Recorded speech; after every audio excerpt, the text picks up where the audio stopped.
Oh, Lord Jesus. Oh, Lord Jesus. Oh, Lord Jesus.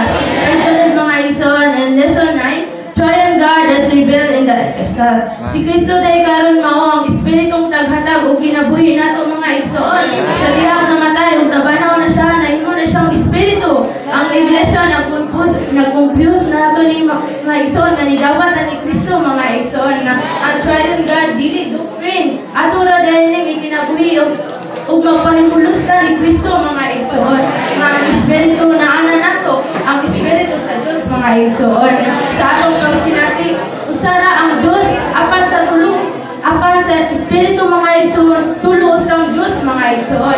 Na ang plano sa Diyos, mauman ang madayag ang iyang kaugalingon mga ison sa mga tao, wala pa nito mga ison. Kakitaan ng gikinahanglan ng Diyos nato nga magpahimulos sa Ginoo mga ison, nga ang grasya mauman ang gugma niya mga ison.